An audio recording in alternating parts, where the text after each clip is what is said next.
ECOWAS exploring reconnection with Sahelian countries that withdrew from the bloc.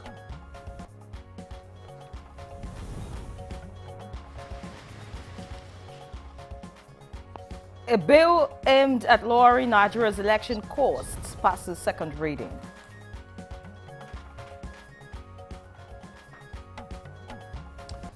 Federal government unveils new visa policy to switch fully to electronic system.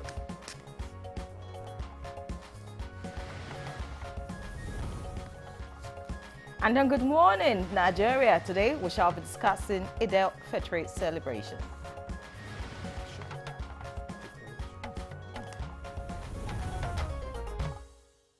Well, it's that time of the year again.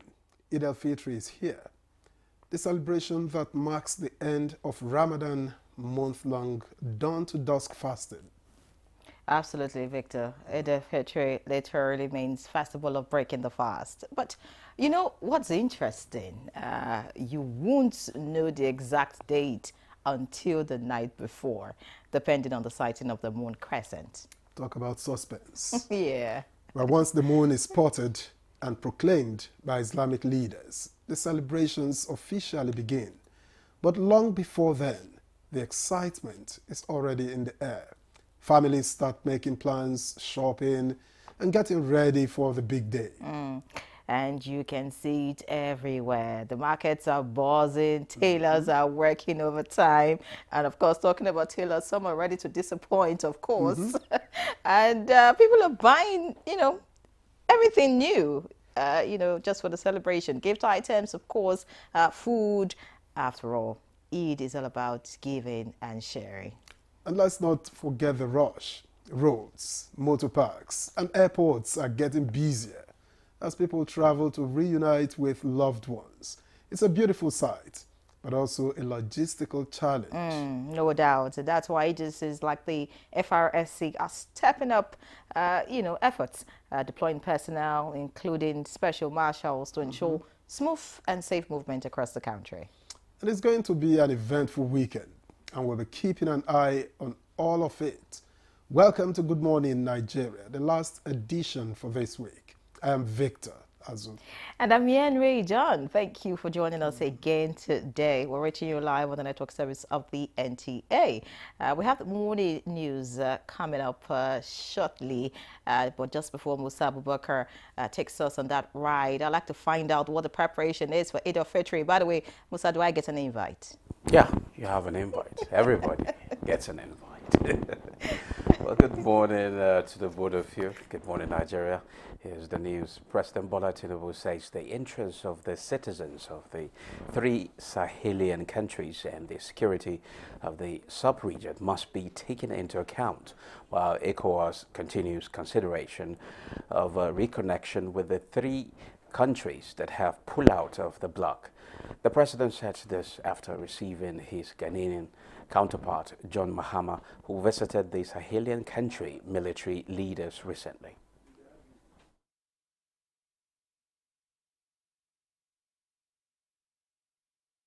It's my duty to come and brief him on some of the concerns that were raised there. The innocent people in this episode are the citizens of those countries. Not much about us, the leadership. The citizens must be the first, beneficiary. Senate has passed for second reading a bill that seeks to amend the Electoral Act 2022 for enhanced citizen participation in the electoral process. The bill also aims to reduce the cost of election in Nigeria. The inadequacies of the extant Electoral Act 2022 have also resulted in the exclusion of elected office holders, which include the President, Vice President, members of the National Assembly, governors and their deputies, members of the State House of Assembly, chairmen of local government, councillors, members of the National Working Committee of Political Parties, among others, from participating in the convention, congress, or meeting of their political parties they belong to. Meanwhile, the House of Representatives has withdrawn its resolution on the second reading of two bills aimed at revising the immunity clause and capital punishment provisions in the 1999 Constitution. This decision was made at Thursday's plenary, where 31 additional Constitution alteration bills killed second reading. That the House will take a second look at it, and cognizant of the need to rescind these bills, will resolve that these bills be rescinded by this House. And I thank you for your understanding. The sponsors of the bill will keep it until we debate later on in a more thorough, comprehensive form. Nigeria is rolling out a new visa policy that will change the way visitors enter the country. The Nigeria Visa Policy 2025 aims to streamline the process, eliminate visa stickers, and fully transition to an electronic visa system. The policy also ends the visa on arrival scheme, with efficiency and national security top priorities. The 1st of May till the 1st of August for regularization of immigration protocols in line with our laws. After that, we will move to the era of enforcement. The Nigeria Center for Disease Control and Prevention says its rapid response team have arrived in Kebbi, Sokoto, and Katsina states in response to the ongoing outbreak of cerebrospinal meningitis in the country. A statement by the NCDC head of corporate communication, Sani Detti, says Nigeria has now recorded a total of 807 suspected cases and 74 deaths from across 22 states, with a case fatality rate of 9.2%. The states of Kebbi, Katsina, and Sokoto are said to have recorded the highest number of suspected cases, deaths with relatively low sample collection rates necessitating urgent intervention. And those are the news highlights. Good Morning Nigeria continues after the break.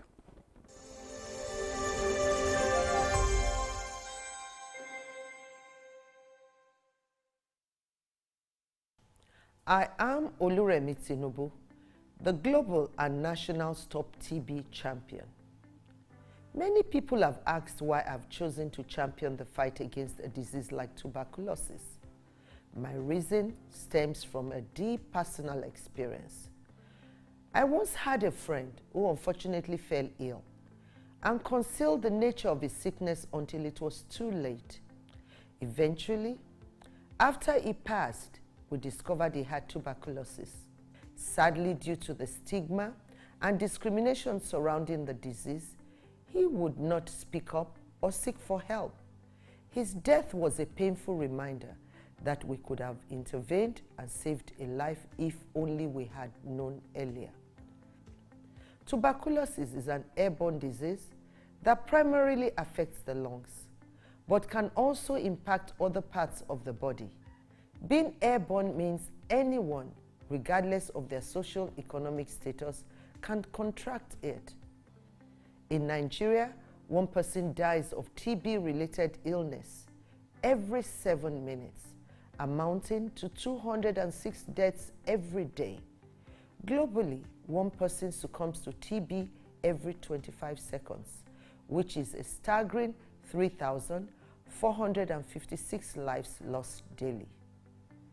These deaths are entirely preventable because TB is curable if detected and treated early.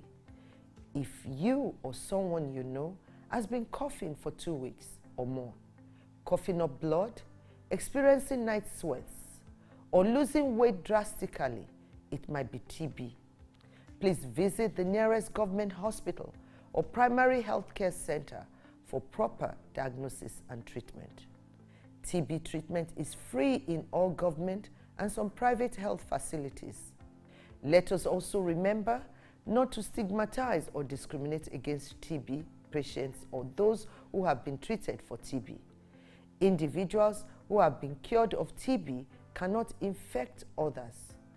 I call on all stakeholders, especially the private sector, to join us in the fight to end TB in Nigeria. Together, we can make a difference. Remember, TB anywhere is TB everywhere. End TB by 2030. Yes, we can.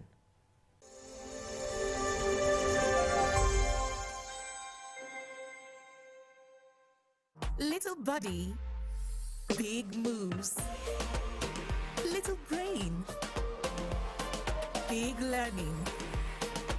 Your little child is eager to do big things. Every sachet comes with the nutrients they need every day. Made from natural grains, contains protein and fortified with iron to support their physical growth, learning, and development. So you can fully enjoy your little one's big moments of growth. With Nivea Dry Deo, you can keep moving forward in life with confidence. Nivea Dry Deo. Derma 72-hour active protection against sweat and odor with 0% alcohol to prevent irritation. Stay dry and fresh all day long.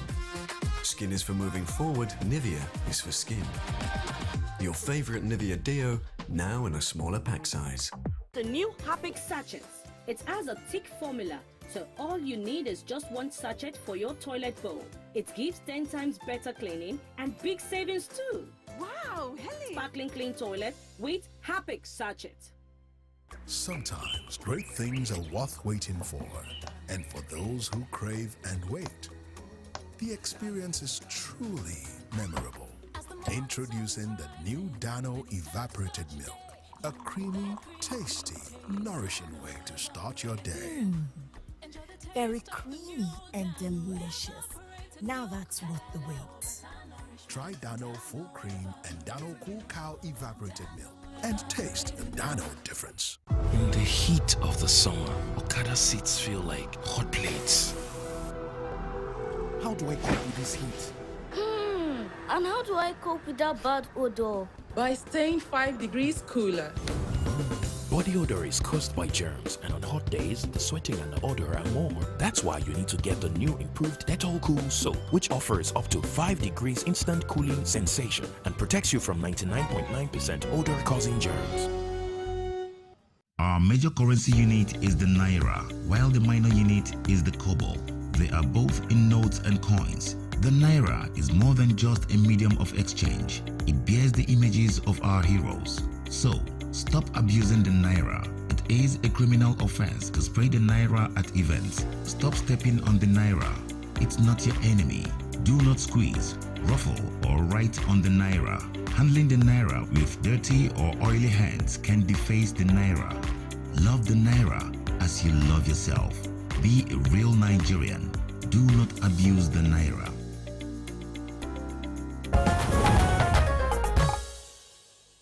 Welcome back. It's still Good Morning Nigeria live on the network service of the NTA. And up next is Newspaper Review.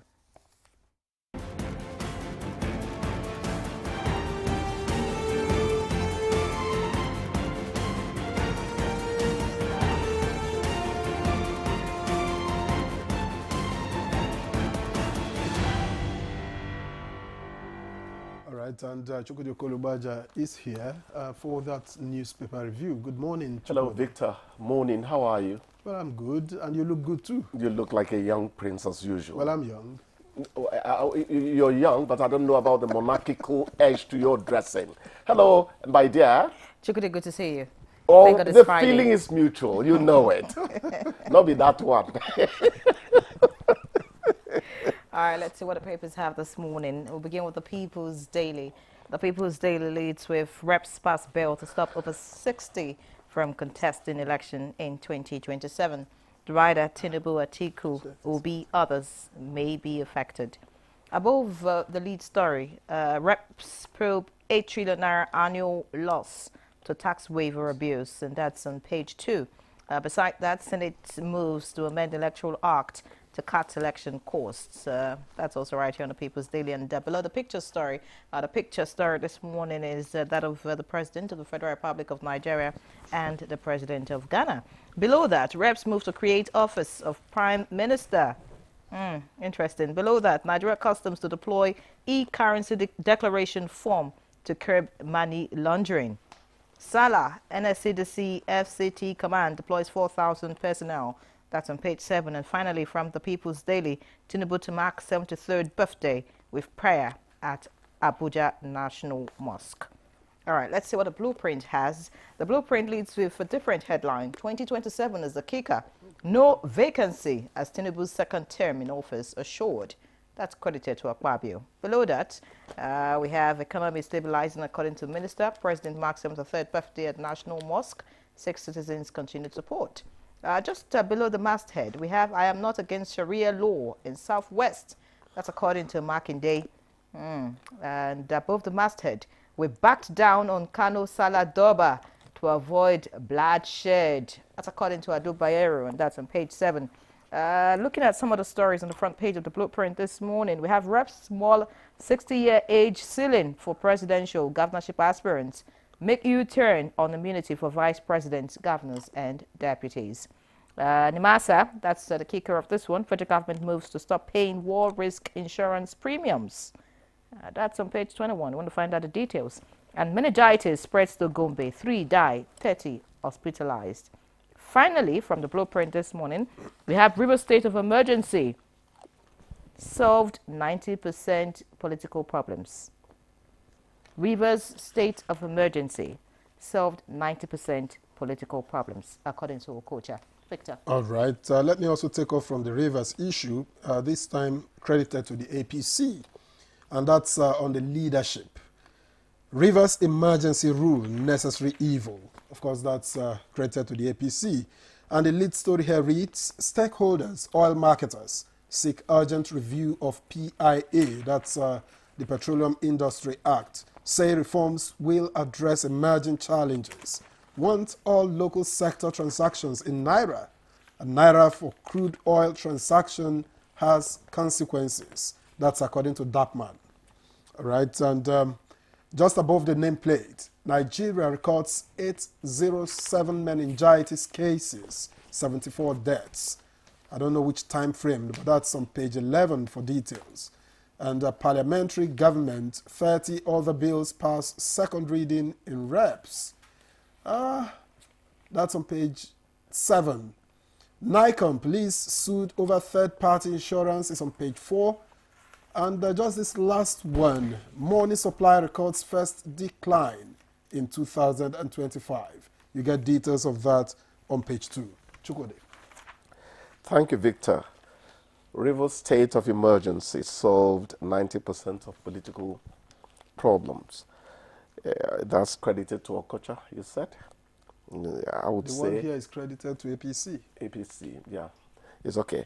Yeah, you could say that if pipelines started going up, the presidency needed to act fast. Whether the action is procedurally correct or not is a matter for debate. People would always have different stances towards the same issue. The important thing is that at the end of the day, our lawmakers said they backed the president's action.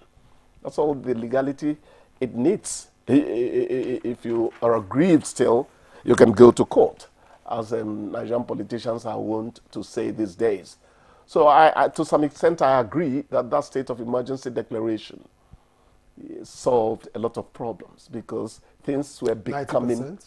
I don't know about the percentage, the volume of it, but I think you needed to preempt what was going to start happening in the creeks. Remember, we dropped it here, that not all African problems are solved by Supreme Court verdicts. We said that here. Having said that, the real storm ahead is how do you settle it? Because the things that caused the emergency, they are still there. The divisions are still there. They need to put on their thinking cap to bring these people together. Somebody said, who says Fubara cannot be impeached and all that. They started saber rattling. Maybe the kind of ethnic rivalry that we're seeing there would eventually make Fubara unimpeachable in the African sense. So look for other ways. Yeah, constitutionally, if you have enough numbers, you can impeach him. But then, what about the social cost of it? We warn you about the social cost of your action. Otherwise, irresponsibility may be traced to whatever you're doing. Whatever happens, what we want is the good of the average Rivers person. And we hope we get there. We'll get there. Let men just create something for the environment. That means you go beyond yourself and consider the other man. It works. Now let's look at this, downstream realities. Stakeholders, oil marketers seek urgent review of PIA. The PIA was celebrated a few years ago when it was passed and signed into law as, providing the necessary governance structure for the petroleum industry. And now, the stakeholders are saying there's need to make amends, dot the I's here, cross the T's, tweak here and there to adjust to the present-day realities so as to open up the space for long-term investment. Well, the specificity that would have enabled us make some accurate guesswork or, delve into it, they are not there. But the question you ask is, how long have we practiced the PIA, operated it rather, for us to begin to pick holes in it? At least give it time to show that it could work. Already, some aspects of it are beginning to show, that things can work here. Look at the kind of price war going on in the downstream sector now. That tells you that laws can work on the African soil. I'd say the African soil because African problems are similar across the continent. That tells you that it is the attitude of men that is responsible for certain things not working. Yesterday I said I didn't quite agree with the former president, Obasanjo, that democracy has not worked in Africa. Democracy as a concept has no problem. Democracy makes it easy for me to pick Victor as the man I want to rule me. Are you going back to the monarchical system? Is that what you want? It is our attitude. The insufficiency of integrity or total lack of it sometimes, that is our problem. So let us be people who wish themselves well so that Providence will wish us well as well. Indeed. And you made reference to the parliamentary system. Oh, yeah. I know that a few months ago, this is championed by the minority leader of the House of Representatives, by the way, and his argument is that it holds government more accountable because every day you can see the British Parliament, you are a member, you are the leader, but you are sitting with Parliament, you pick your team from the Parliament, and every day they are questioning you. The interaction is there every day and it's leading, and that is, by the way, a smaller form of government, costs less to maintain. These were his arguments. It would be quite unfortunate if we belittle the acumen of those who are our lawmakers now, if we belittle their intellectual capacity or whatever. But I said just 2 days ago that I remember in 1999 when the chairman of the Senate Committee on the Judiciary and Legal Matters, Mike Ajebo, will come out and he'll say, hey, this man knows. Is it the case now that when our senators step out, when our House of Reps people step out, that the kind of clout you felt in those days, is it still there? Please, I'm not impugning there. I'm just asking questions. You and I believe that broadcasting does not have the quality it had some time back. When the likes of Tokumbo Ajayi would teach me eligible on the air, and I would say, hey, how could she pronounce eligible as eligible? And I go there. And Bola Ige teaches me glamour, and it's not glamour. Who are those who are teaching people now? So it's not about lawmaking only. Life in Nigeria has been on the slide, and it doesn't seem to worry us. Any system would work. Maybe in terms of cost effectiveness, the parliamentary system may be argued above the presidential. But beyond that, it is the attitude of men that makes things work. All right, many thanks, Chukwudi. If you say things are sliding in Nigeria, the question will be who's responsible for that, and then who's going to fix that problem, because it's across all sectors. You start fixing from the family. The family unit collapsed. Mom and dad are forever out there saying that they're chasing the means of livelihood for the family. And it doesn't matter how the children are growing up anymore. The family unit starts it all. You don't submit your wife to the teacher or the society to train for you. Of course, at a point in their lives, they're going to take input from the environment. But the first things that happen to a child happen from what mom and dad are doing. Whom are they emulating? It was Reverend George Husani. I said, look, parents should. I told him parents should do well to train their children properly. He said, Chukwudi, are you talking about parents who themselves need training? I didn't know what to say after that. So many questions. But let's commend the Nigerian Air Force now, because I think that we're quick to condemn them when they, strike and there's a miss. Yes, it could be collateral damage, could be a mistake. But this time around, the report is that the Nigerian Air Force, did neutralize scores of terrorists in Borno. So we should applaud them and, of course, give them all the necessary support so that they can continue to do much more, and hoping that security will We applaud the arrival of the Tucano jets and other helicopter gunships and all that. Equipping matters a lot. And let me say this, our men in uniform are trying. It's just that, as good as you as a broadcaster, it is that mistake you made on Friday that will remember more than the excellence you've been showing all along. That's what's happening in the theater of operation. Let's appreciate what their problems are. But then we're going to say, be more careful. Yeah. Yes. But I don't think we really criticize them like Yere put it, because we are a bit balanced. We understand the challenges, we understand the terrain, we are a bit balanced when we talk about not the NTA I'm just saying that the media. Exactly. That was where I was going. When we talk here, when I talk about journalists in Nigeria, for instance, I'm not talking about NTA. It's only on NTA I still hear about cerebrospinal meningitis analyzed by a doctor. People who know. Go to the other stations, they're talking politics. The other aspects of life have died. It's still NTA that balances human livelihood on the air. I'm not saying it because I'm here. You know me. Talking about cerebral meningitis, maybe we should call those that should take action to begin to speed up action in that regard. The report here says meningitis spreads to Gombe, 3 die, 30 hospitalized. So it means that, we need to just step up and find a way to deal with that before it becomes... Actually, yeah, quickly, it was not cerebrospinal meningitis I had in mind. It's the stomach problem. That's what NTA discussed. And I said, I don't hear that anymore on other stations.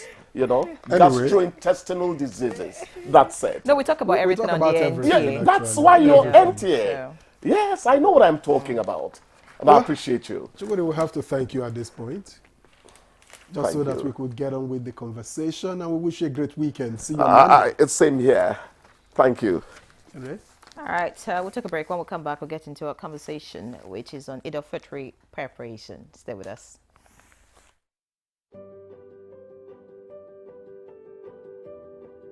Have you heard the news? The federal government of Nigeria, through its direct benefit transfer program, has started the disbursement of 75,000 naira per household in 3 installments of 25,000, 25,000, 25,000 naira. Each recipient must have a validated national identification number, NIN, to receive the payment on behalf of their household members. To benefit, your household must be in the National Social Register of Poor and Vulnerable Households in Nigeria. The federal government's direct benefit transfer program is helping to reduce the effect of suffering while promoting financial and economic inclusion for the poor and vulnerable population in Nigeria. My name is Joy Odagi. One man just called me one day at my house, so I shocked. I said, my man said, na 419. How they go call me? Say, I register. I say, I register. He said, make I call my mark. Say, make I call collect my, with NIN, make I call collect my ATM card. Call collect money. Now me I go with my husband, he say now 419. I reach there, he say real. They pay me my 75,000 naira. I use the money for my business, eat for inside. teach one person how to make soap. To get the card, you need AIN. This message is brought to you by the Federal Ministry of Information and National Orientation, Federal Ministry of Humanitarian Affairs and Poverty Reduction, in collaboration with the National Social Investment Programs Agency, National Social Safety Net's Coordinating Office, and the National Cash Transfer Office. In the heat of the summer, Okada seats feel like hot plates. How do I cope with this heat? And how do I cope with that bad odor? By staying 5 degrees cooler.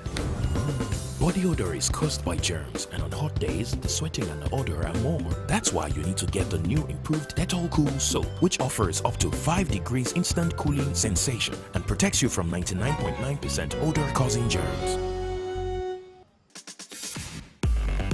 The sport is very, very important to the special kid needs. Engaging in this kind of activities, moving the wheelchair with the strength, is a form of exercise to reduce that stiffness of the muscle.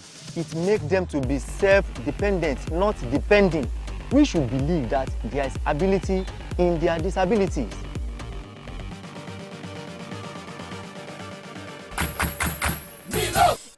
The new Hapix sachets. It has a thick formula, so all you need is just one sachet for your toilet bowl. It gives 10 times better cleaning and big savings too. Wow, Helen! Sparkling clean toilet with Hapix sachet. Hey Nigeria, ready to breathe cleaner air and save money? Let's talk about gas. Drive with CNG, the smart, cost-effective choice. Fill up for less and travel further. Save money, save the planet. Switch to LPG for cooking. It's cleaner, healthier, and better for environment. Say goodbye to smoke and eye problems. Do you know Nigeria is a gas nation ranked 9th globally with over 209 trillion cubic feet of gas reserve? Gas isn't just for cooking and driving. It powers industries too. Cleaner, cheaper, and more efficient. And the best part, conversion centers are popping up everywhere. It's never been easier to switch to gas. Join the cleaner energy revolution. Choose LPG for cooking and CNG for your vehicles. Clean energy for brighter future. This message is brought to you by the Office of the Honorable Minister of State for Petroleum Resources, Gas, supported by the Nigeria Midstream and Downstream Petroleum Regulatory Authority, NMDPRA. The Nigeria Coat of Arms is the official seal that represents the authority of the Federal Republic of Nigeria, hung on the wall behind the seat of the principal officer of the government, supported by the portrait of the serving president of the Federal Republic of Nigeria. It has 7 features. The black shield stands for Good Earth of Nigeria. The silver wavy band stands for the confluence of rivers Niger and Benue. The 2 white horses stands for dignity. The yellow flora is a common wildflower throughout Nigeria. The red eagle stands for strength. The wreath is in our national colors of green, white, green. The motto, unity and faith, peace and progress, is written on a beautiful yellow ribbon, and it's a maxim for all Nigerians. Be a real Nigerian. Nigeria is perched on a treasure trove of solid minerals. Gold, coal, tantalum, tin, but none is more critical to our future or the world's future like lithium. Let's talk about illegal mining operations. What is our strategy?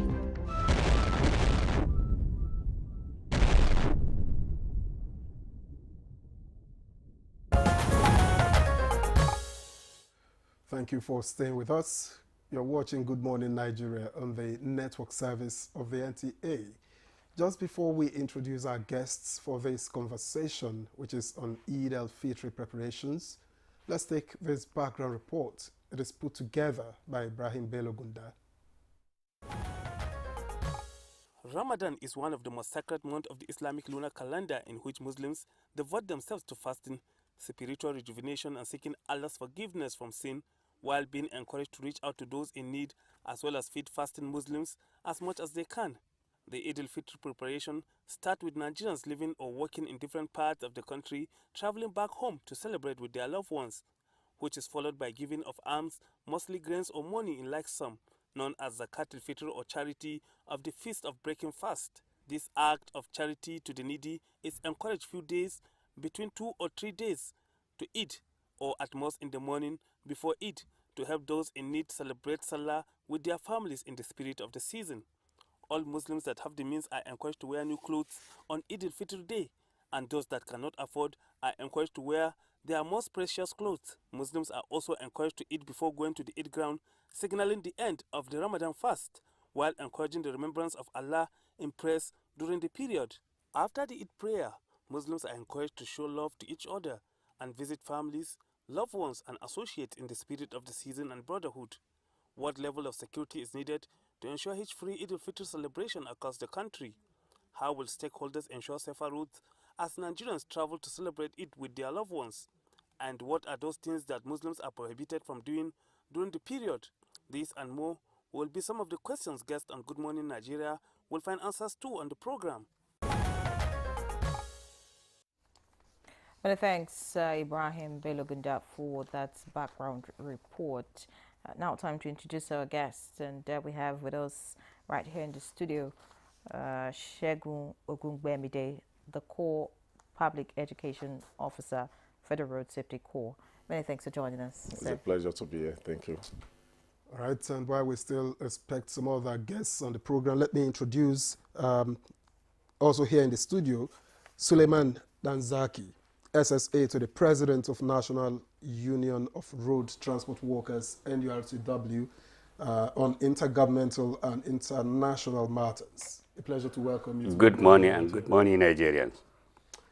Okay, let's begin this conversation. Let me start with the FRSC. Now, there's a surge in movement. A lot of people are moving around, particularly towards the north and maybe parts of the southwest, largely. What's in place to ensure that they reach destination safely? Thank you very much. Let me start by felicitating with our Muslim faithfuls in advance for the successful ending of the Ramadan fast. It has become a tradition in FRSC because we always try to be proactive when it comes to expected upsurge in road traffic movements, especially during festive period. But one thing that is peculiar about this one is in addition to being a kind of festive period that is caused by a special moment, which is the end of the Ramadan, is also public holiday driven. An indication that people will be traveling virtually all over the Federation, unlike what we normally experience during the Christmas period, where the movement tends towards a particular region, towards the east compared to other regions. But this time around, we're expecting a balanced movement, where virtually all over the places, we are having a long public holiday from Friday till Tuesday. So we already anticipate the fact that people will be moving all over. And what we have put in place is to improve on our deployments, which the Corps Marshal has given the mandate. We started yesterday, which is expected to end on the 2nd of April. Right. That is pre-movement and post the festive period. And the essence of this is to be ahead of whatever challenges that are likely to come up as a result of the upsurge in traffic. The situation is not just about the highway, because you also agree with me that movement within the township in virtually all the states will also be huge because of the movement to Yidi, I think from their various homes to the praying ground, outside the movement on the highway. So we are actually out. We have deployed our resources, both the personnel and the logistics. Are there flashpoints for you? Certainly. Because when you look at the road network, we have critical routes, and we call them critical corridors. We have about 54 of them all over the federations. These are the areas where we know we have recorded series of crashes, or where we know we are going to anticipate increase in gridlocks, and it's distributed all over the 6 geopolitical zones. So we have our camps already stationed so that our men can be ahead of the traffic surge, and that has been the tradition over the years. What are the usual, over the years we see accidents at times like this, and that's why we are talking about it. Because there's a surge, there's usually more, but it mustn't be. So what are the usual causes that you have identified through the years for these accidents at times like this?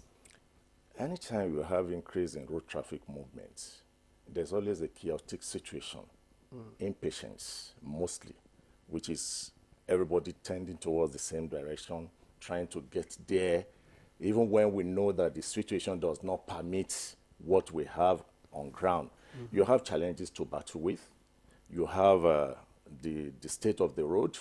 You have the increase in vehicular movement.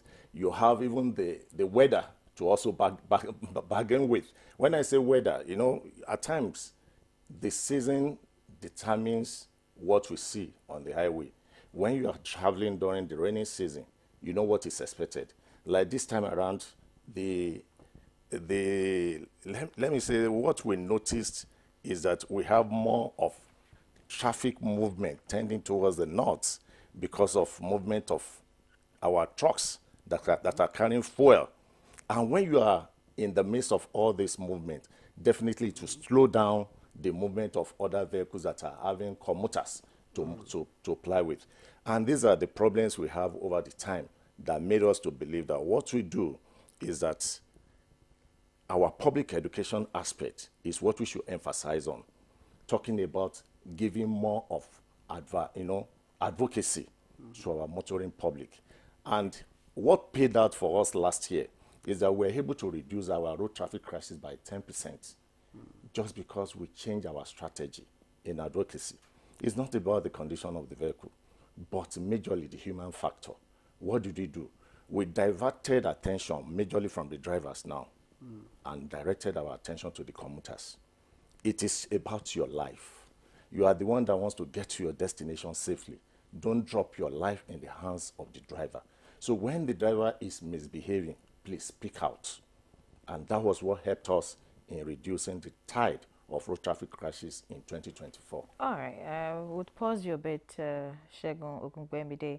Let's get to Suleiman Dansaki now, SSA to the President of the National Union of Road Transport Workers. I'd like to find out, you just heard from the core public education officer. This is a period where everyone is on the move. Did the NURTW carry out any form of sensitization, prior to this, period, to road transport workers on how they should conduct themselves on the road? I'm just asking because, listening to the call marshal, it's not really about the state of the road or the vehicles, it's about the individuals themselves. So what is the NURTW doing just to ensure that the drivers themselves have a changed mindset and behave accordingly on the road?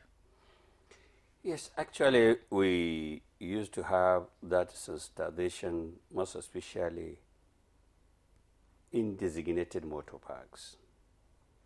Most of the problem that our organization is encountering is about where the motor park will be.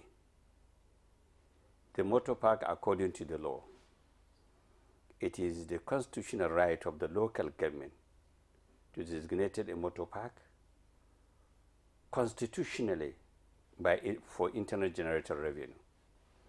But unfortunately, most of the time, the law enforcement agencies and the local government, they compromise that.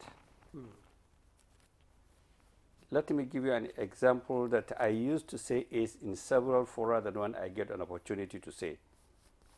Abuja is the seat of government. Abuja is supposed to show an example on what is going to happen to the rural local government and urban state government. But unfortunately, even in Abuja, we only have 3 legalized motor parks: Otako, Zuba, and Kau. All those that we are seeing that they are operating an illegal place to operate. Another important issue, it happened that I serve in so many capacity trying to get a transport policy for this country. I think I was nominated about 3 times, but up to today that I'm talking to you, it still remains a document that is not being presented to National Assembly for assent to the law. So that is why we always try to see that in the motor parks we don't allow overloading. Overloading is what I'm trying to tell the commercial, that is one of the causes of high rate of accident in our road. In the days before now, before you get a license, you must have to go a rigorous skill acquisition. But now you can get the license. The first of it is from the VIOs you can get. You have never even sit behind the steering, where you'll be passed and say that you are a licensed driver.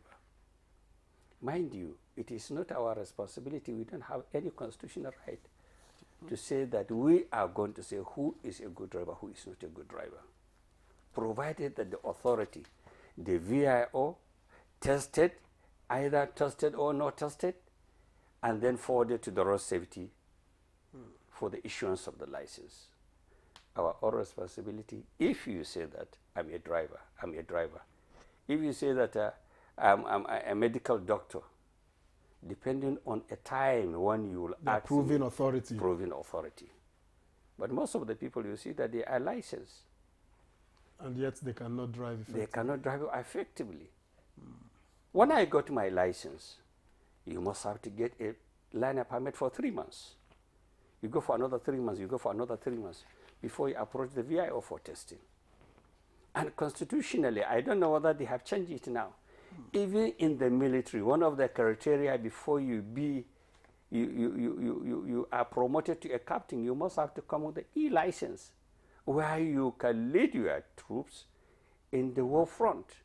If the incident of a driver, the driver is killed, the next officer, that the captain that who is leading the war front, he has to push the driver to secure the ammunition and secure the people. But today, many of the people, they even don't know. I'm not talking about only commercial drivers. Many of the people doesn't even know. So whose fault is it? Come again? Whose fault do you think is it? It's the authority. I said it. So the approving authorities. It's the approving authority. If I get my way today, I have been saying this, I will do whatever I did in Nigeria to revoke all the driver licenses. And start afresh. Of the entire Nigerians to go back to basics. Now I started, and I am sure that they have approved so many driving schools. But driving school, according to what I saw, has limitation. Some of the drivers, they can drive. We have 3 different categories of license. B is a beginner. The second one for 3 tons and below 3 tons. And E, in the olden days, is any motor vehicles. But the driving school, they cannot train and certify the articulated drivers. I think that most of the contentious issues is about the heavy truck drivers. Which we dealt with here yesterday. In our roads. So I think that we must have to go back to basics. Okay. Truly, you cannot just call me a journalist simply because I used to see you in the television. I must have to go to the school and be trained for that. So that is one of the most important things. But you see, since you're putting the blame on the agencies, that should get people certified to be on the road, what is the NURTW doing to ensure that the drivers are also qualified, to be in that sector? You just talked about being a journalist, for example. Now I'm asking that in regard that you see some drivers, poor eyesight, some you see have some kind of, some of impediments that would affect them when they drive. You see around motor parks, you see alcoholics around, you see alcohol being sold and all of that. You see some drivers who, you don't regulate how they move. So, basically to imbibe best practices. Exactly. So what do you do what are you doing? Best practices? Let me go back to what I have earlier said. You see, the constitutional right for who is to control the motor park is local government. So NURTW has no business? We are all but you collect levies. Imbibing best practices. I'm coming. You know, we are tenants in the motor parks. We know our members. We know who is supposed to be a good driver. Let me give you an example. Most of the trailer drivers that you see, whether they are, forget about the stretchers, you can't be an articulated driver without spending more than 2 years for skill acquisition for that. And in the motor park, if you go to your car now, immediately you open the door. Before you sit down, I know how the grade you will be as a driver. We have drivers who can sit down and drive. We have those who cannot even sit down rightly. Exactly. And the law says that if you cannot drive 10 minutes after 10, then you are not a good driver. Some people are driving with one hand. If you drive for one hand, no matter how long you stay, you are driving safely. If you are going back to the normal practice like this, if you cannot drive more than 150 kilometers, then you have to have a very much problem before you going back. 90% of the drivers cannot drive like this. And why this thing is more important, and we are training our members. And even sometimes that when we see somebody that is driving on the road, another driver is coming behind, and saw him maneuvering and even approaching another tarmac, we used to say that he is not a complete driver. You know, when you are driving, look at including the commercial and this thing. Some people will be driving. When they come to drive by the right hand, you see them, they come in like this. So that is one of these things. So the articulated vehicle are the most, we train the articulated vehicle, not driving schools. We discussed articulated vehicles, you know, yesterday for all the time that we spent here. We had road safety, we had VIO, we had Nupeng, you know, so we had people here yesterday. But away from, you know, not like safety doesn't matter, it matters more than anything else. But what has the surge in movement, how has it affected prices of transportation in the motor parks? You see, people are thinking about whenever there is an outcry of petroleum increase, they are expecting people to reduce the price. The commercial can be witness. The law says that any brand new vehicle that's being used for transportation of passengers, after 4 years, that vehicle is not qualified to be a passenger vehicle again. Now, in Nigeria, the government are not regulating the cost of the vehicles. Now, a highest that you can buy 20 years back, 6,000 naira, now is 42 million. 42 million, tell me how will you recoup that money with what you are charging, plus the high rate of fueling, the input and other is the wear and tear of this vehicle. Can you do it? So that is why that majority of the vehicle that you are seeing on our road, they are the vehicle that being used for over 20 years somewhere. Let me give you an example. I bought a Mack. And I was tested that it's a roadworthy vehicle. When I checked the engine to see the manufacturing day, I discovered that it was manufactured in 1965. Believe me honestly. And it's still working in Abuja. Nobody even cares about the manufacturing time. And wear and tear, no matter what, even if it is parked somewhere. By this period of time, I'm sure that everything is decaying. So I think that all this thing is depending about compromising some of these things. We are not happy. Many people are dying. As I'm talking to you, I'm sure, and I have no doubt, every 1 minute somebody is dying in the road traffic accidents. But what I asked is the cost of transportation. How has the preparation for Eid affected prices at the motor parks? Thank you. He has already said it earlier. He couldn't have said that because... I'm coming. He said it. They know that in a festivities period, sometimes people are moving this side. And the other one, maybe in Christmas, is going this side. Don't forget that if you move this side, you will come back empty. Why? This Salah period, nobody is coming back to the south again. Exactly. Nobody is coming to the south again. Go there, go to Lagos and Enugu. You see a lot of people. Some people are even going through the unarticulated vehicle in a very hasty way. They are coming. They are eager. They are too inquisitive to go out and see their loved ones. So they are going this side, and this side when you are coming back, you will see. Even the train. Since day before yesterday, there was no ticket to go into this side.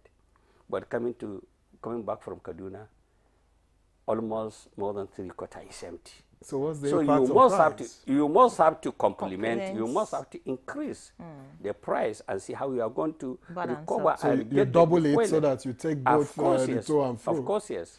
All right, many because thanks. there is no policy for that. Many thanks, Suleiman Danzaki, for your insights. Very interesting. By the way, that vehicle of yours, thank you for reporting it. We're going to seize it. Impound it. All right, let's get to, before we get to the FRSC, we have joining us now Imam Samim Yusuf Al-Hassan, the Deputy Chief Imam, Muslim Community Center, Juma Mosque, who says on 3 Abuja. Many thanks for joining us, Imam. Thank you very much. All right, so let's get back to Segun Ogungbemide. A lot of issues have been raised about what the FRSC is doing in ensuring that there's sanity on our roads. He's talked about the driver's license. That's been an issue for a very long time. You talk about underaged drivers. You talk about the kind of drivers you see in articulated vehicles and all of that. What is the FRSC really doing, to ensure that people who are driving are people who should be driving and those who are qualified to drive? That's actually where we started from, where what my big boss mentioned was where we took off from before we got to where we are today, where we had indiscriminate acquisition of driver's license, where those that were not properly trained, had reason to get driver's license. And we had series of crashes happening all over the places. He made mention of driving schools. Before, you can just get an Hamlet, and the next thing you are a driving school, and you start issuing driver's license. But FRC came up with what we call DSSP, that's driving school standardization scheme, where we had to certify your driving school. You have some criteria that you are supposed to meet before you can be allowed to start training people on how to drive. And outside that, we introduced what we call compulsory 26-day syllabus. That is, before you can even be fit or be given a certificate, you are expected to be trained for 26 days. And after that, you now be tested. That's computer-based tests for you to now, before you now present yourself to VIS, tested, and now asked to come to FRSC. It is a tripartite thing, and is introduced to enable us articulate these compromises so that we can, put up the necessary intervention and solve the problem. When it comes to law, it's not about the authority. Every climb that we have law being adhered to, it takes two to tango, the people and the authority. For you to have about 500 vehicles, trucks being brought into the system, you should be able to ask yourself, where are the drivers coming from? But the next day you see all these trucks being driven by somebody. I can assure you, even those trucks that you see, many of them are not having driver's license because of the system we have in place now. It's not as easy as he had just said it. For you to get a driver's license in Nigeria today, unlike before, you can't just go to the market and pick it. You must go through the process. And the process has not been compromised. Anybody that tells you today that he has a driver's license and he just got it yesterday without going through all this process, you know he's holding a fake driver's license. It's not in our database. And as of today, we can boast that Nigeria's driver's license is even being recognized in Western world, which you can use to drive pending the time you are able to acquire their own. FRSCRs, in collaboration with all other agencies, have tried over the years to make sure that we improve on the regime of our driver's license. And we'll continue to improve on that. That's what we are still doing.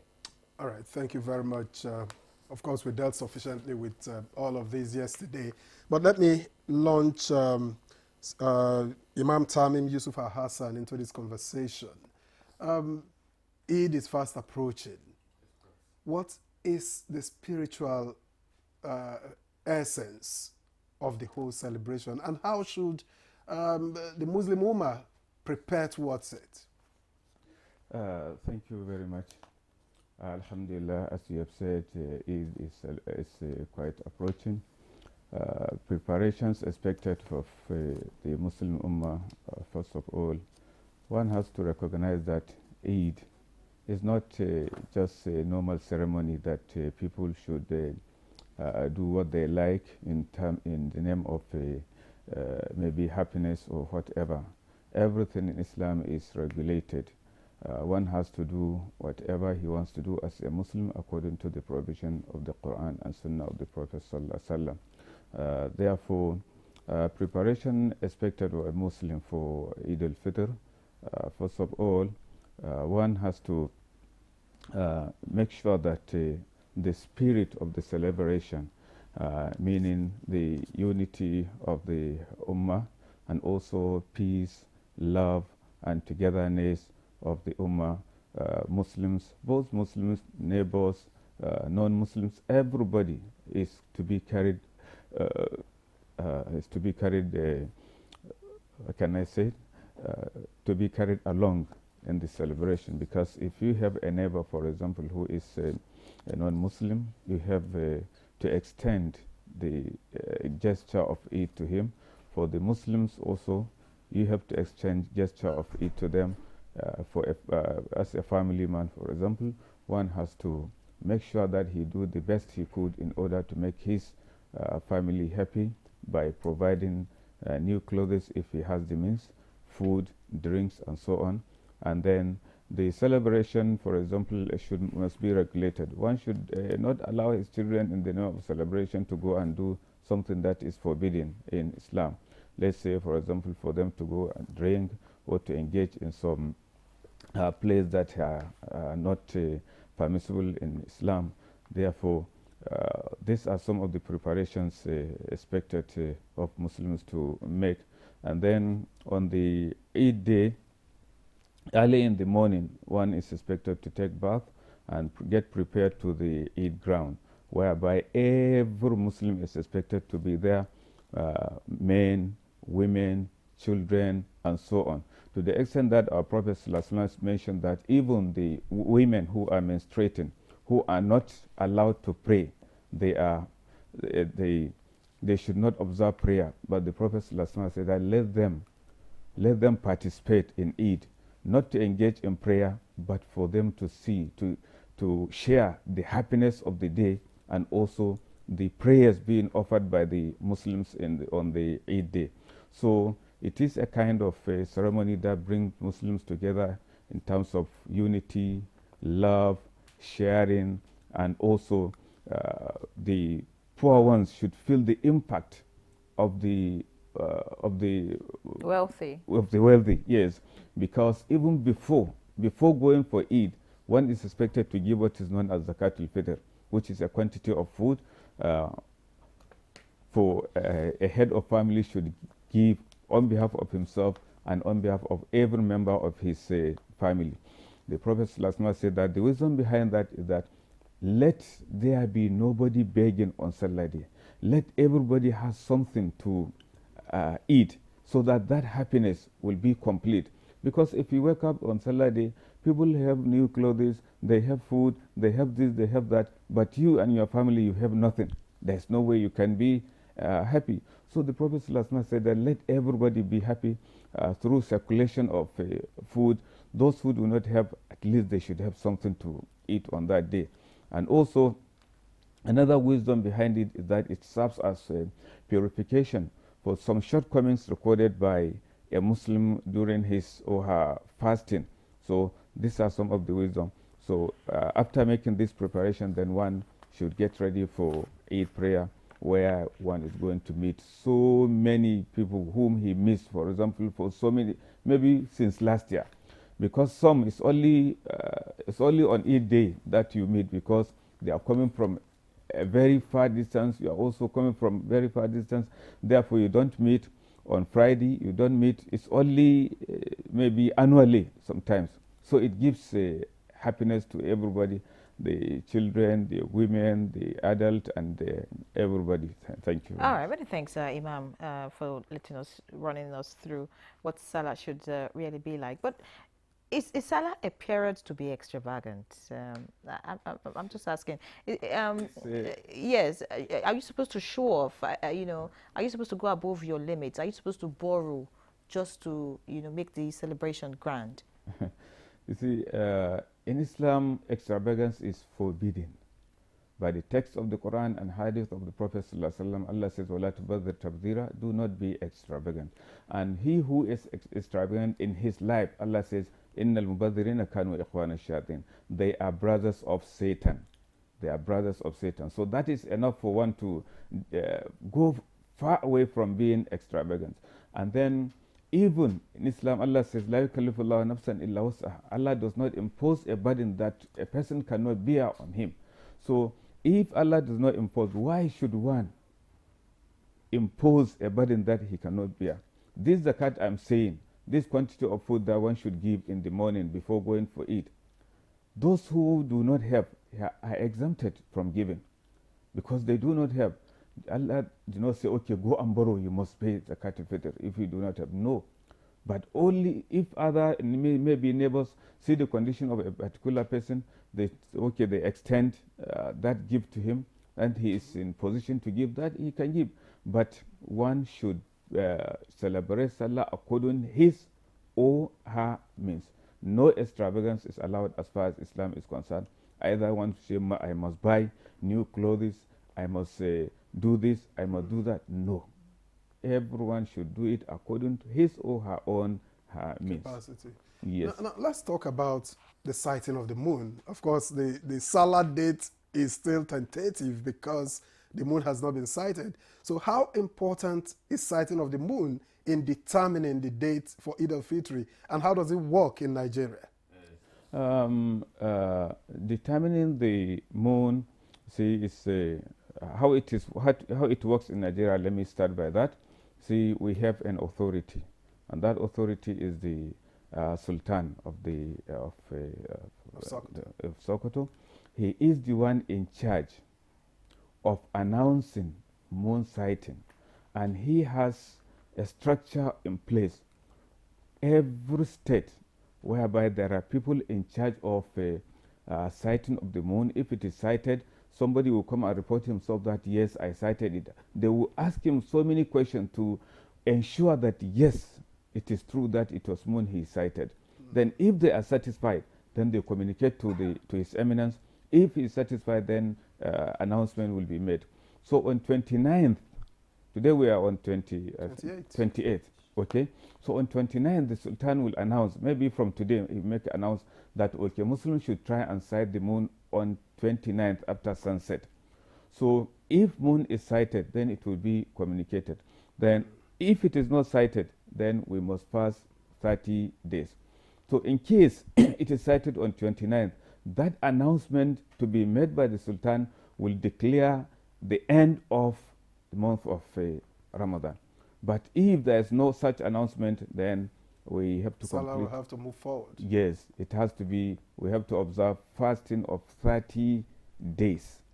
So after observing fasting of 30 days, then there is no need of sighting for the moon, whether it is sighted or it's not sighted, because in Islam, month cannot pass 30 days. Yes. So automatically the following day is Salah. It's Salah day. Yes. All right, Imam. I'd like to stay with you just a bit before we move on to our other guests. Ramadan is referred to as a holy month, and Muslims observe the do's and don'ts during Ramadan, and there's some people just feel that once it's Salah, it signals freedom from, you know, all the do's and don'ts Yes, of yes. Ramadan. Is that what it should be, really? You see, that's it's indeed great misunderstanding from some Muslims, or let me say they follow their desire, because as someone who observes fasting of Ramadan, it's just like passing through university. You graduated, for example, as an engineer or as a medical doctor or whatever. You have to be able to defend your certificate. So all of us now should be considered after Ramadan as students of Ramadan. We should be people who acquire taqwa, piety, which is the backbone of everything, success in this world and the hereafter. And it is something that will restrain an individual from committing something that is wrong, whether he is in public or he's in isolation, whether somebody will know, whether nobody will know. But Ramadan should teach an individual discipline. So by the time Ramadan ends, the lessons Muslims learn from Ramadan should be extended up to another Ramadan when the lessons are going to be renewed. But for someone who will say, okay, Ramadan has finished, okay, therefore he continue doing what he, not, that one does not understand what Ramadan means. And it means that he did not gain anything from the lessons of Ramadan. Therefore, since even during Ramadan, the Prophet ﷺ said that رُبَّ صَائِمْ لَيْسَ لَهُ مِنْ صِيَامِهِ إِلَّا الْجُوعُ. Some of those who do observe fasting, they do not have any share from their own fasting except that they punish themselves of hunger and thirsty. Why? Because they did not restrain their organs. Their mouth, they talk anyhow. They listen to whatever they like. They watch at whatever they like. So fasting should be able to teach a Muslim complete restraint and control of one's organ. Your tongue, don't talk until what you are certain. Something that you know that it will not invite the anger of Allah subhanahu wa ta'ala against you. But if someone just release himself, just talk anyhow, it means that person does not understand even the purpose behind the Ramadan fast.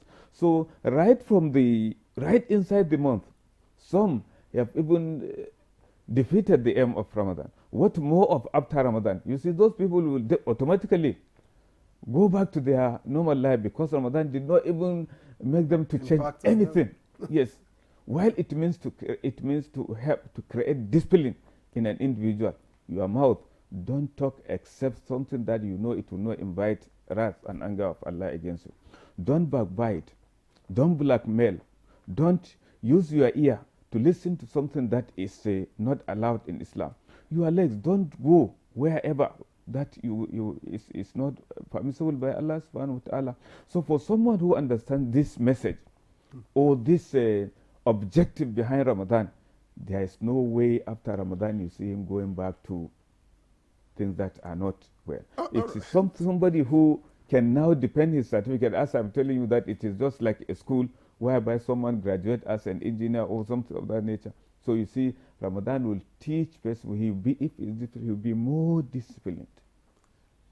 So that's how, what is expected of impact of Ramadan in Muslims. Imam, I listened carefully to all that you've listed, and I worry for those when you say they must not hear, because sometimes you never know what you are going to hear until you hear it. And when you have heard it, I'm not sure if there's a remedy. You on here. But deliberately, for example, somebody decides to listen to something that is obscene, for example, something that is criminal in nature, or something that is immoral. That one is one's decision. But as, for example, as one is passing, he just... You listen mistakenly. Yes, that one. One is not going to be held responsible for that because it's not intentional indeed. All right, thank you very much, Imam. That's interesting. But let me get back to Suleiman Danzaki. Is there anything that passengers should know regarding possible delays in road movements as a result of the mass travel at this time? Well, a passenger and the driver, whenever you pay your fare, is contractual agreement. You have the right to tell the passenger, the driver, that I don't want you to go more than 100 kilometers. We used to tell him. The driver also, the passenger also have the right. And another important issue is that whoever after leaving the park, after the leaving take-off point, when he add more passenger, the passenger have the right to report him back, and that driver will be sanctioned. We have, you may not know that we have what is called an internal control. At times, we book our vehicle that movement in and out of the park. And before arriving to the destination, then whatever you give the first turn that you took from this thing, even if the second one overspeed and overtake you and go there, that he must have to wait. That is why we are saying that we need a serial collaborations with the road safety. We have that collaboration. Even before, when the Decree 45 of 1988 was promulgated during the military era, NURTW was part of the governing body of the road safety. I was part of the advisory council. But unfortunately, sometimes there is so many lapses that they must have to be corrected in executing the road safety. Let me give you a small example. A vehicle that was invented in 1842 was moving to 2 kilometers per hour. 2 kilometers per hour, but at that particular time, when the person who was driving, the driver was moving, he got a sloping point. So he has a brake failure and he has a fracture. That is why the bulky of the traffic law is more than what is on the aircraft. And the articulated vehicle and the aircraft, they have what is called similar and simple operations. We attended the ILO Convention number 56, which we argued in Geneva. We all agree that an articulated vehicle, anybody who is driving articulated vehicle, will be regarded and employed as a diploma holder. And Nigeria was part of that law, that treaty, and signed. But they are not applying, and the road safety, they are doing their best. But unfortunately, they have only a specific period to operate. They are only operating in the daytime. And most of the accidents, 80% of the day is occurring in the night. But will this season, are we likely to see, delays on the roads? This is for planning purpose.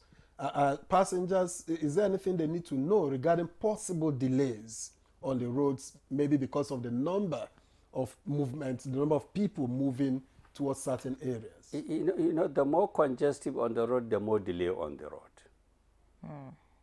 And another important issue that which we are trying to dodge. I'm not happy when you invite the PTD and other people. Why? No, I say I'm not happy I was not in. Okay. Yesterday. I will have told them maybe probably what they don't know. They were talking about so much crashes on the road accident. When it happens in Alaba, I went there to see what is happening. When it happened in Uwani, in Enugu, I went there. When it happened in Iwere, I went there because at that time I was in charge of the heavy trucks. What is happening is that all these accidents they are talking, it is because of the bad road. The smoother the road, the safer the road. We discussed all of this. So let me tell you what they don't know. When there is a potholes and a trailer is carrying an inflammable, so the first axle hit the ditch, of course, the content will shake. Of course. And the next, that is the propelling axles. The propelling axles is the one that is also hooking the load. This one has already shaken this thing. It is like carrying water and in open container, it will shake. So probably sometime it is used to pull the hook. Yeah. And in Nigeria, it's not like in America. In America, most of the tankers, they were aluminum built body, where even if it touched the ground, that there is no spark of light.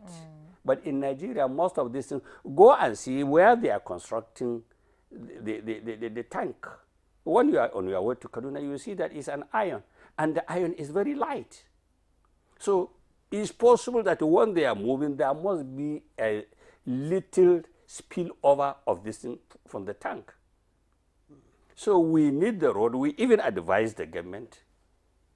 Whenever I have an opportunity, I advise the government, please, repair the road, put the toll gate. When you put the toll gate, make sure that this money that you are collecting should be for the purpose of repairing the road. All right. Many thanks, Suleiman Danzaki. Let's get back to the FRSC now. Shegun Ogungbemide, Core Public Education Officer. I mean, the issues are just numerous, really. But you talked earlier about the core, trying to educate the commuters instead of the drivers, and how it has impacted on the reduction in road accidents. But are you also educating members, or if you like, staff of the core? I'm asking because, I mean, we're seeing some, officials of the Federal Road Safety Corps not conducting themselves properly, and sometimes even causing accidents, in the bid to do their job. So are you carrying out some form of sensitization, or if you like, education, regularly on your officials, just so that this period where there's rush, I mean, the officials themselves have their own pressure. Sometimes they tell you, well, maybe because of what they are also dealing with and all, just so that they are able to manage and conduct themselves properly on the road. Thank you very much. I would rather say what is happening, or most time that happens to our operatives on the road, is more of a reflection of the society.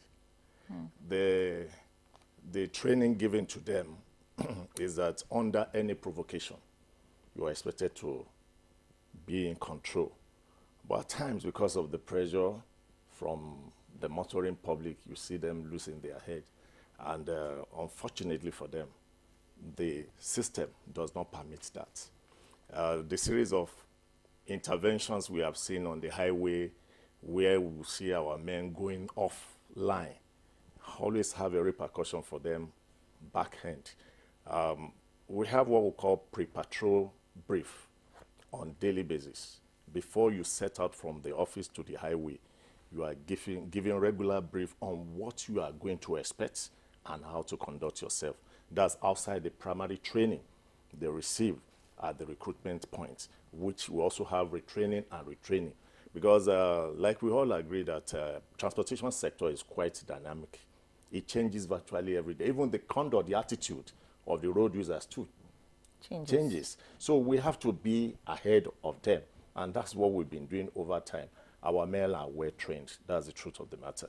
But only that at times, when you look at the society, we get aggressive on a daily basis these days. Virtually everybody is tending towards violence. This is not the way FRSC started. The tide is turning.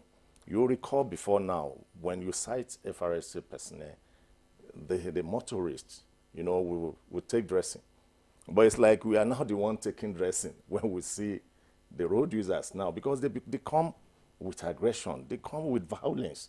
And, we are not harmed to even protect ourselves. So the best we can do to counter it is to actually manage our own tempo, manage our emotion. And that's the training we have given. We have even restructured our syllabus when it comes to interaction with members of the public. Not the way it used to be, just to be on the same pedestal with the road users that we are trying to manage.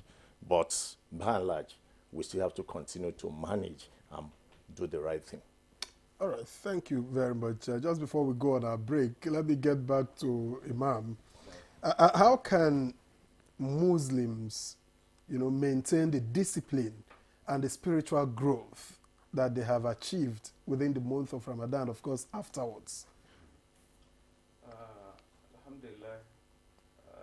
Right from beginning, from the glorious Quran, the objective behind fasting itself is, Allah says, لَعَلَّكُمْ تَتَّقُونَ. Fasting has been made compulsory on you as it was made on the generation that came before you. Perhaps you may gain piety. So this piety, for anybody who acquired it in the month of Ramadan, then he has indeed gotten a provision that will enable him to live as a peaceful person, as a responsible person, as someone who is beneficial to himself and also beneficial to the society. So it is a matter of this piety that will continue to restrain an individual from doing what is wrong, doing what is expected of him, whether after the month of Ramadan. Because as I have mentioned, if somebody should fast the month of Ramadan and thereafter then he continue doing some maybe immoralities he used to do before Ramadan, or maybe new ones he introduced, it means the fasting did not benefit that person. So one should always reflect. If one wants to uphold these lessons, one should always think, always reflect that, as the Prophet said, that you should worship Allah though as if you are seeing Him. Though you do not see Allah, Allah the Most High sees you. So if one is in public, if one is in isolation, one should bear this in mind. Whoever knows that Allah is monitoring him, there is no way maybe after Ramadan he will do something that is expected of him. All right, many thanks, Imam. I'll pause you there a bit. Of course, we'll get back to you. Talking about monitoring, we're monitoring situations at the Milto Parks, and we have one of our correspondents, Ekene Ndulwe, who joins us now to give us a feel of what is happening. Ekene, can you tell us where you are exactly, and what are the feelings you have about those traveling, the drivers themselves, and the situation of Milto Parks? Okay, Yanre, good morning. I'm right now at the Jabi Park in Abuja, and I know you can see besides me, you see travelers, coming in. There are a lot of vehicles here. People are making travels ahead of the Salah celebration. As you know, we are in the month of Ramadan, and the Eid al-Fitr celebration marks the end of the 30 days fasting for Muslim faithful. It is a period that people are expected to make travels, visit their hometowns, visit their family members, their loved ones, and spend the end of the fasting period, which is the Ramadan season. And ahead of this, we are here at the park to see how people are making travels, if there are increased travelers, and what is the cost of transportation.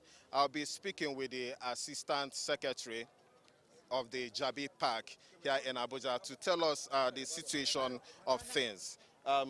Okay, please come over. All right, here with me is the Assistant Secretary of the Jabi Park. Okay, good morning, sir. Yeah, good morning. Okay, we are at your park right now. So we'd like to know the situation of things with travels. Are you seeing increased number of travelers, and what is the cost of transportation like at this period? Normally, by now, we hope that the passengers are supposed to move more than that, but everything is scanty. But we are hoping maybe by tomorrow, today is a working day, we're hoping by tomorrow, then we start seeing them coming in. And for now, we cannot be able to increase any price of the transportation because there's no passenger yet. Okay, but prior to this year, other years, today is Friday, the last day of the working week.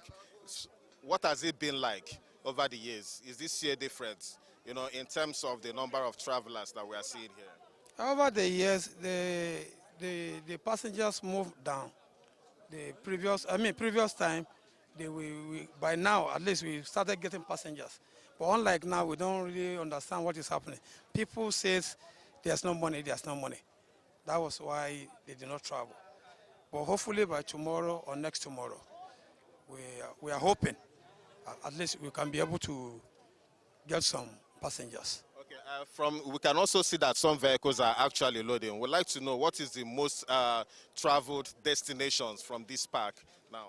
Mostly, unlike KB, they try. The passenger moves. At least we have about 2-3 cars that move today. But unlike Jos, this is the first one. The Gombe, the Yola, is still the first one. So unlike the Kano, a little bit, you have some little passenger that comes, and some other areas. But unlike Lagos, Lagos did not even move at all, unless Oshogbo and all other places like that. But really, we are still, the way I said it before, we are still hoping by tomorrow. Since there's no work tomorrow, then we can get a little bit out of the one we are hoping. Thank you very much. As you know, the federal government has already declared Monday the 31st and Tuesday the 1st of April as public holidays. So people still have from now till Sunday to make their travels and spend time with their family, on the public holidays. I also attempt to speak with one of the passengers around here to get feelers from passengers on the celebration, on the traveling, rather. Okay, come with me, please. Good morning, sir. Good morning. How are you? I'm fine, sir. Please, can you tell us your name? Please, can you come down and speak to us? Sorry. Okay, we are trying to get a passenger to talk to us. All right. Good morning, sir. Good morning. How are you? Fine, very fine. Please tell us your name. I'm Alhaji Kudu Chadu Mohammed. Okay. Which destination are you traveling to? Mina, Niger State. Okay. For you, what does this period mean? First of all, I have to thank Almighty Allah for sparing my life to witness this Ramadan, which is getting to an end between tomorrow and next. It's very, very important. I see my family. My family, they are all based in Mina. And if they don't see me there, which means that there must be something might have happened. So God forbid, I'm healthy. I want to meet them. And my children are missing them, all of them. I just have to be there. Because it is very important during this period. You meet your family, you meet even relatives. Most importantly, you celebrate the Eid al-Fitr with your family. It's more benefiting, more enjoying.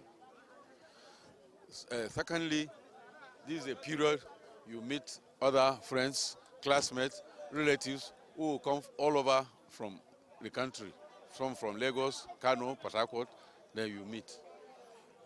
Most of this Salah fall into has a long period. We shall be together for almost 4 to 5 days between now and Tuesday, according to the federal government, because the Monday, Tuesday have been declared public holiday. Okay, so we'd also like to know what is the cost of transportation today compared to other periods. Has it changed? It has changed significantly. Today they are telling from Abuja to Mina 8,000. Today they say we should pay 8,200.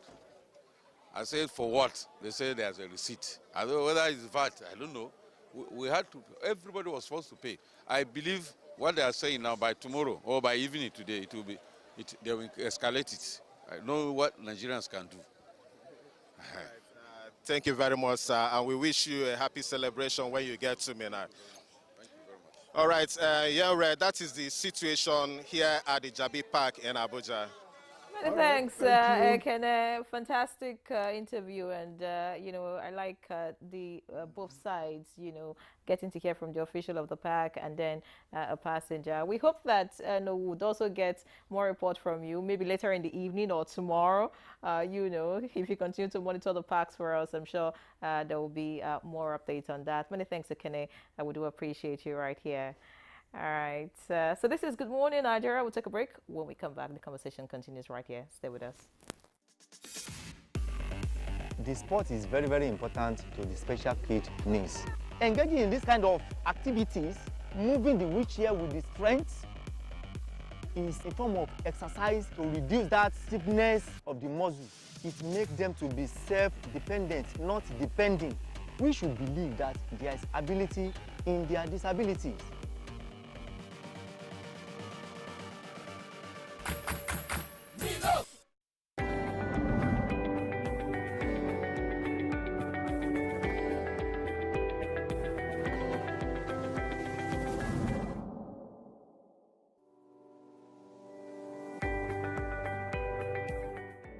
Creativity is so broad. I would say whatever it is that you're creative about, it takes a lot of practice before you become very good.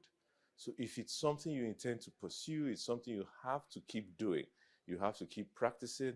It's not going to be an overnight success, which a lot of people look for. But if it's something you're determined about, but the drawback rather, is that you need what is called staying power. While you're developing your creativity, you need to earn a living. So I know that's where the conflict usually comes in, especially with the hardship in the country and all that. But I think a lot of encouragement from the private sector to create incubator hubs. We've had some of those in tech. We need those across various sectors as well. Incubator hubs where these ideas can come in, be developed, be encouraged, be funded, and then we can expand it from there. Content creation, while it may sometimes get a bad rap, I think it's actually very important because we have to see ourselves. We have to see ourselves living our lives. We have to show and share our stories. I think that's very important. Now, the job after that is to be able to digitize those stories into something that can provide data and insights, that can ensure that we can be able to support whole-scale industry in these spaces, to ensure that the amount of money that each content creator is getting exceeds what is currently happening for many content creators. The same content creator who lives in Nigeria will be earning less than a content creator who's living in the US or the UK or Japan. And we've got to also bridge that gap because most of that is being driven by the ability of the consumers to pay for those goods and also the pricing that many of these platforms have. So I think this is not the job for the content creators and the young people. This is a job for people like myself in the ecosystem who can help support the right pricing, to advocate for the right policies, to support economic development for consumers who want to consume that information and that content. And even beyond content creation, we're seeing that many people are stepping in behind the camera. They are producers, editorial, they are graphic designers, they are in technology, but maybe not in front of the camera. And what we want to say is also, we need those people too. We need those stakeholders involved. And the job of many policymakers, DFIs, is to ensure that the strategic investments get there, the collaboration gets there, and we're deliberate in how we're saying we want to support innovation in our continent.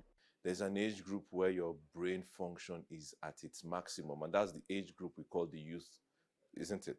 So we need the youth, the younger generation who have the energy, the imagination to be equipped with the proper education, the proper tools, the proper encouragement, and then take what innovation they bring out and turn it into mainstream developmental ideas. So you find a lot of things that are invented by people in school or straight out of school. We need our patent laws to work so that they can earn a living from their imagination. Once the imagination is just for a one-year festival or an event, then it's not worth it. Somebody creates something, we need to get our patent laws to work, we need to enforce them, and then the private sector can use those patents to develop things and encourage more people to be more creative. Back in the days, yes, you had to be an engineer, a lawyer, a doctor.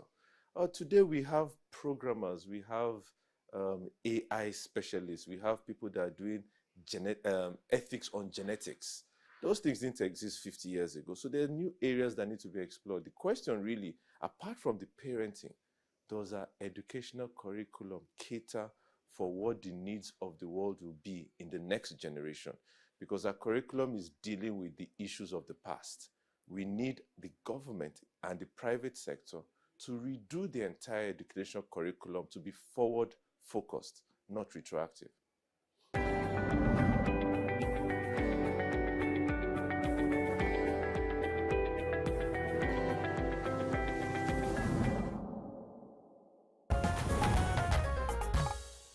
All right, many thanks for remaining with us. It's still Good Morning Nigeria live on the network service of the NTA, and our conversation is still around Eid al-Fitr preparation, and our guests are still with us. And I'd like to get to Shegun Ogungbemide now, Core Public Education Officer, as we begin to round off the conversation. You know, I'd like you to speak to us about what the FRSC intends to do differently this season. I'm asking that because, you know what I say, doing the same thing repeatedly, of course you can expect a change. But are there new strategies, really, you know, on the table of the FRSC this period, just to ensure that we have minimal, if you like, no accident at all? Well, that's actually our ambition. I will call it zero road traffic crashes, and it's actually ambitious, if you agree with me. But so far, you don't throw away the winning team. I told you that by virtue of our public education, we're able to reduce road traffic crashes by 10%. Unfortunately, the fatality didn't turn out to be the same because of the pockets of major fatal crashes that occur. But how were we able to achieve this is through the instrumentality of trying to build the confidence of passengers that while the driver is driving recklessly, they have the right to correct the driver. And it could be as if there will be some level of resistance, but it's like a seed. When you drop it, there's always tendency for him to agree, and that's what really played out. And outside that, we've been able to activate all the road traffic crisis reduction tools of FRSC. We've activated all our emergency units. We've activated our new FRSC mobile app, which can speak to the passengers while on transit. It can tell you the various black spots on the road when activated. It can tell you the speed the driver is going so that you can control the driver. It can also serve as an eyewitness. That's even when you see gridlock on the highway or crashes, you can communicate to us real time so that we can do the needful. And we've been able to activate all our field commands as regards public education. We have what we call the morning cry, where they go to motor parks every morning before the passengers and the commuters actually set out. They're also there. We have the pre-trip inspection. That's to see what is the condition of the driver, what is the condition of the of the vehicle. That's activating the United Nations 5 pillars. That's the road management, the safer road, safer vehicle, safer road use, and the post-crash care. These are the things we have put in place. And we have our national road traffic radio, where you can call in, where you can also listen to know the traffic situation all over the Federation. As it's happening, they are communicating to us, and we are telling members of the public where there are needs for diversion. We'll also guide you on what to do. The issue of in all this, without the cooperation of the motoring public, it will become very difficult for us to achieve anything. And we also agree that road safety is shared responsibility. We are going to play our role, which we have been doing, which we are improving upon, but we need the cooperation of other stakeholders. Like my big boss have said, the NURTW have been with us right from 1988. And this public education, you will also agree with me that we have never failed in that responsibility. But without them playing their role, you know that you are going on a trip. Why must you be drunk? Why must you be on drug? What is pushing you that you want to go beyond the speed limit? We even introduced speed limit device. There were resistance in some quarters. Some even said because of the insecurity, the speed limit device was not going to work. But it's not how much you move, how speedy you move that will stop attacks on the highway. At times, it's even where you maintain the speed, because you can't outrun the person that is attacking you. You can only adjust your own speed and still keep safe. If there's going to be any event at the end of the day, you still realize that you are alive rather than running yourself to death. And those are all the factors we have put in place. What really is the speed limit? I remember we had Honey with us sometime, and she talked about common sense speed. Yes, we have the rail speed limit on the express is 100 kilometers per hour for private, 90 kilometers per hour for commercial. That's on the express. On the highway is 90, 80. That's private and commercial respectively. But the speed, the common sense speed limit you are talking about is you don't run 100 kilometers per hour on a bad road. That means you drive according to what your safety perception, yes, can take. If you wake up in the morning and there are fogs all over the places, you can't see FRC says I should go 100 kilometers per hour when the visibility is not there. And you notice there are potholes all over the places. And that's the major problem we do have with some of these tanker drivers or articulated vehicles. Look at the crash that happened at Yaya. You know by virtue of what you have on ground, you're on the express really. But there are gridlocks ahead of you. So why must you be on high speed? So these are the things we try to send across to them. The road network in Nigeria is huge. The traffic volume is high. We cannot do route lining. The best means of reaching out to these people is public education, which we have continued to do regularly. But one thing that is certain this time around, I want to plead with motorists. If you know you want to reach your destination on time, please do the right thing. Because there's not going to be any compromise. The enforcement is already on high. Thank you. Thank you very much. Let me quickly get back to Suleiman Danzaki. Are there plans to increase, mobilize more vehicles, for instance? We anticipate that because today is a work day, that from tomorrow the build-up will continue, and you heard that prediction also from the field. Are there plans to increase vehicles, to be able to take care of the numbers that you will have at the park? And while at it, are there, spots that your drivers have identified as black spots when you talk about insecurity, perhaps road crashes and all that across the country? Yes, of course, I'm happy that you are asking this very big question. Sometimes it happens like this. We ask Kano and some other places to bring vehicle down to the south in this during festivity, most especially Salah period, where we know that people are moving this side. So that we used to mobilize some vehicle to even leave empty. Let them mobilize at least two passengers, that what we can help them to get fuel in the vehicle and then going back. And another important issue, you see, like I said earlier, is a welcome development. If the federal government will repair the road and make it standard, and then toll the gate with the two conditions. One, stakeholders must be part of this board. I'm sure when I was in the Institute of Transport, Zaria, we predicted that, but not road maintainer, Federal Highway Authority. Federal Highway Authority with the chairman and stakeholders are the board members. All this money is supposed to have an account separately, purposely for that. And another issue, sometimes you used to give government all this, but because of the selfish interest and corruption, people will circumvent to that. An example, we even say that it will be cheaper for government to bring back the road camp. When we are young, there's a road camp 6 miles. The camp will be here, and then the headman will be supervising 3 miles here, 3 miles here.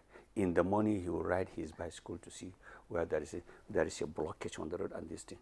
So a drum of bitumen can help a lot in repairing the road. But do you know that? And I travel from Nigeria to Ghana, from Togo to Tema. There is an interlocking road, cement concrete road, that lasts for 70 years. But when we bring it here, we are part of the policy we are talking, and they realize that maybe the annual budgetary for road construction is not going to be forthcoming. They started talking, they invited some intellectuals, telling us a delusion and tell us what is not practical, that there is no good maintenance between the rubber and the cement. But there somewhere is 70 years, is still there. But have you made representations? Because if you have recommendations that you feel that will work better for the roads, you are experts in your own rights because you ply the roads on a daily basis, maybe more than anyone else. Have you made representation to the Minister of Works, Minister of Transport, for instance? I'm a member of the Council of Works, I'm a member of the Council of Transport. all these things, what I'm saying, let me give you another important issue. When the South Africa wanted to put their policies, they invited everybody, including students, journalists, farmers, and everything. Look at the situation where we are. How are you going to put this policy? How is it going to affect you with their salaries? And they have, in Africa, is the best policy. We call it the Pretoria Road policy. But in Nigeria, when you go to all this ministry, that you see the bulky report about that one. But the problem is about the corruption. And I was told directly that Dangote wanted to build the road, contract this road. Many thanks, Suleiman Danzaki. It looks like we need to have you on a different conversation. Maybe, talk about the safety and, of course, our road network. Yes, because of time. We're running out of time on this particular edition. Let's get to Imam Tamim Yusuf Al Hassan. And now, as we round up the conversation, what's your advice to Muslims as they plan to celebrate Eid al-Fitr, and of course non-Muslims? What should they do? How should they, support Muslims as they celebrate Eid al-Fitr? I want to advise the Muslims to celebrate Eid al-Fitr peacefully. And also, whatever one is going to spend, let him make sure that he did not overspend or spend something that he does not have. One has to go and borrow. No. When you borrow, when are you going to pay? That is the problem. So celebrate the Eid according to your own means. And also, those who observe that a particular brother or sister or home house have problem, please let them be of assistance to them. Let them extend hands of assistance to them so that they will also be happy. Then for the non-Muslims who are neighbors, you see, Salah normally is a situation whereby it makes everybody happy. You see, I have neighbors who are not Muslims, but whenever Salah comes, you see, they will be coming to be congratulating me. I will be extending all that I have. So it is indeed a happy mood for all of us in the community. So I hope this will be extended everywhere. Whoever has a non-Muslim neighbor, let him carry him along.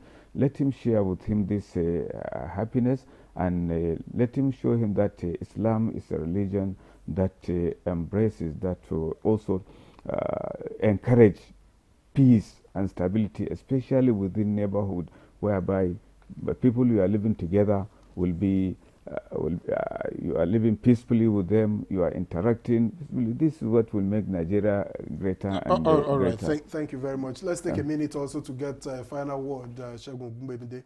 Okay, thank you very much. To the drivers, let me plead that there were some that partook in this Ramadan last year, but they are no more today. We lost close to 5,000 people last year, 2024. And this as a result of the failure of the drivers to comport themselves on the highway. That same road that we are saying claim lives, many people have passed through the same road without getting involved in crashes. So how were they able to do that? And that's why we always introduce defensive driving technique, that irrespective of what the road is, what the vehicle is, what the environment is, you as the driver should be able to conduct yourself properly. Avoid distracted driving. Avoid overtaking wrongly. Avoid driving under the influence of alcohol or drug. And try and put your vehicle in order. Certainly, if you're able to do this, I can assure you that by the grace of Allah, we'll be able to witness another Ramadan. So I wish them safe trip. That's the prayer. Suleiman Danzaki, in 30 seconds. I had asked you about flashpoints in terms of security that your drivers have found. That flashpoint, I think that I am appealing to the federal government to give more fund to the federal road safety. For execution of them, they have the manpower. And another issue, I hope that when they are enforcing the law, let it be for everybody. Let us have a legislation for that, including myself, himself, and any other person. Many of these things, it happens, they only emphasize about the commercial vehicle. And many big men, Ministers have an azan, but it was silence. Let's publicize it that this is what is happening. And let us be a universal execution of law. Let everybody become conscious of this thing. And the speed limit should be for everybody. Thank you so much.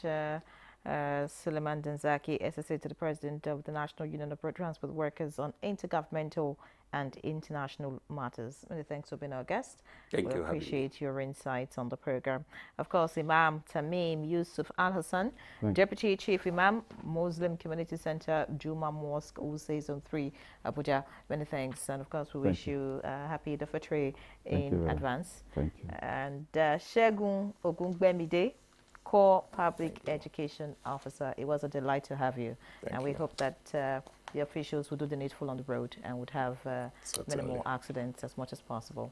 Thank you very much. By the way, Imam, I hope we get an invite for the celebration. I'm your neighbor, don't forget. I don't know about Victor. No problem. You are invited. I'm Henry John. That's a package of Good Morning Nigeria this Friday. We wish you a very happy celebration and, of course, the public holidays ahead. All right, and I am Victor Azur Ramadan Karim.